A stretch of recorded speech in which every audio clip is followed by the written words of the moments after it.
again, Susanna here, and this one is for the Intimacy Intuitive. So this is a question, a very common one, and it is, why can't I get over my ex?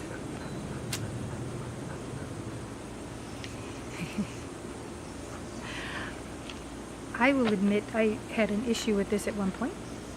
Of course, we all, and several of you have had this issue where it takes a while to get over the ex.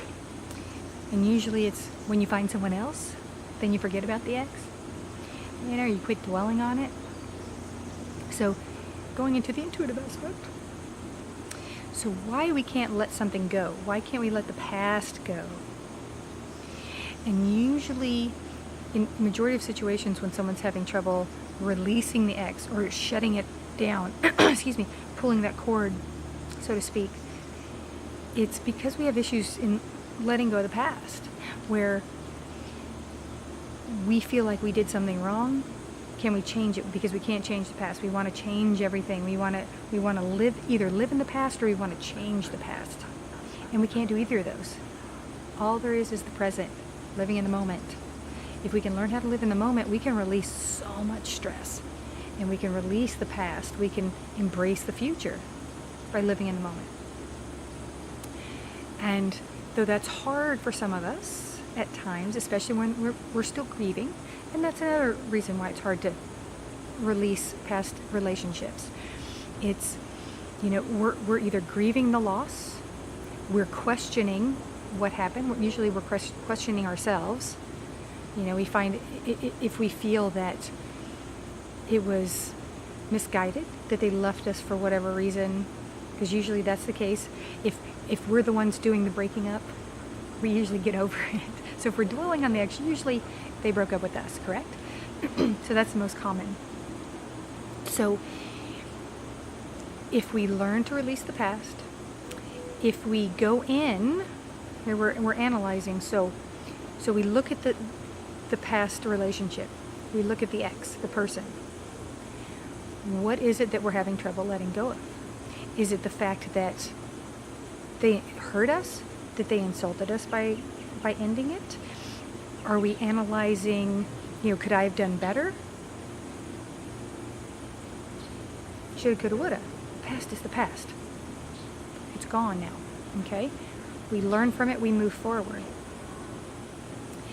In dealing with that and learning to, trying to make this easier than, because it really is easier than what most of us think. Everything happens for a reason. We go back to this over and over. Everything happens for a reason and for the best. Even if we don't see it in the moment, when we're heartbroken, when we're destroyed, when we're completely a puddle of insecurity and worthlessness, or we feel as though we are after a breakup, know that that's the best thing that could ever happen to us. And everyone will tell you, when they met the next one, or when they met the one finally, that breakup was the best thing that ever happened to them. However, going back to some situations and some people who can't move forward or refuse to move forward because they're still hung up on the ex, whether thinking they're going to come back, trying to figure a way to get them back, or what could they do to change themselves to make that person want them again. Sometimes that happens. Sometimes people just need a break and they need to experience new things, and then they rediscover each other. Some people just grow up and move on, and that's it. And maybe one person grows faster than the other, and that's why they want to end it. They want to move forward. And then we feel like, well, what about us? We all have free will, and we talk about that a lot as well. But when there's two people involved, they have free will as well. So they make their choices, and we have to accept that and learn to appreciate it. Even if we don't like it, we can respect it. And know that if that wasn't meant to be, that just means God and the universe have something much better planned for us. Again, it may not seem like it in the moment, but if we know that, if we have that knowing that, okay, this happened, it hurt, it sucks, but because that happened, someone better is coming in. Something so much more wonderful and someone more compatible is coming in, someone who's going to truly appreciate us, someone who's going to want us longer. And when we have that understanding, it's like, okay, that didn't work out. Oh well, sucked. Next. And I know it sounds really simplistic and it sounds kind of cold, but if you can get to that point, or even if you joke to yourself, it's the fake it till you make it kind of thing. If you tell yourself that, even in the moment, if you can make yourself laugh in the grieving, it'll help you get through it faster and moving forward. Also, you can look at the little things, some of the things that we thought were so perfect in that relationship, that past relationship, and some things that we thought were so wonderful about that person.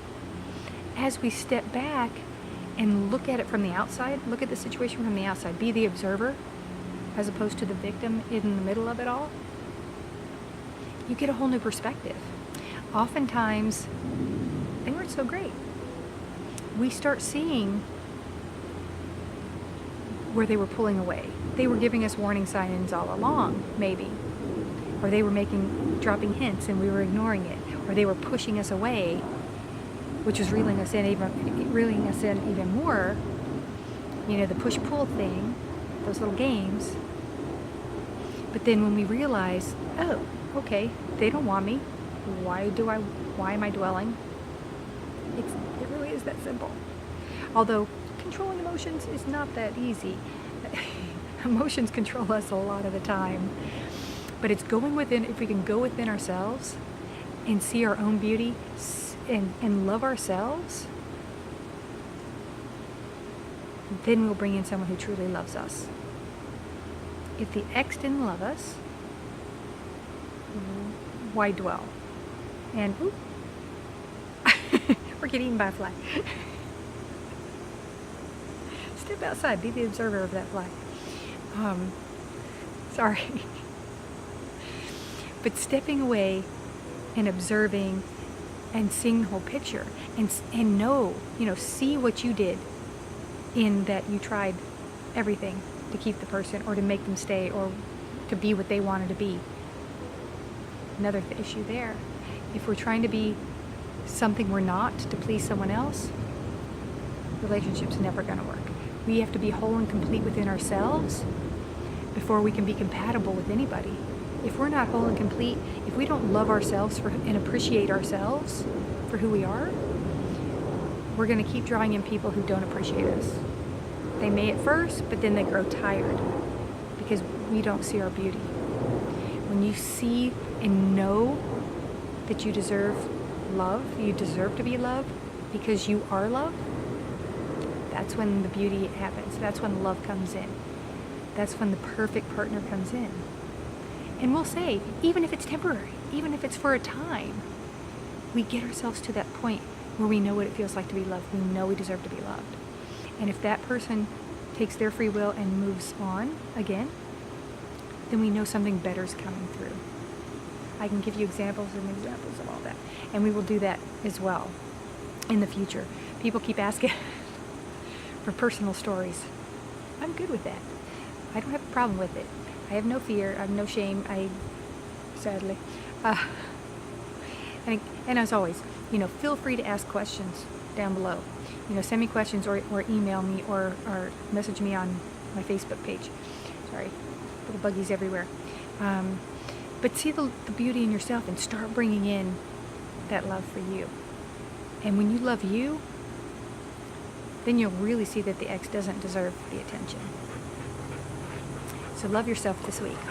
Have a beautiful self-loving week.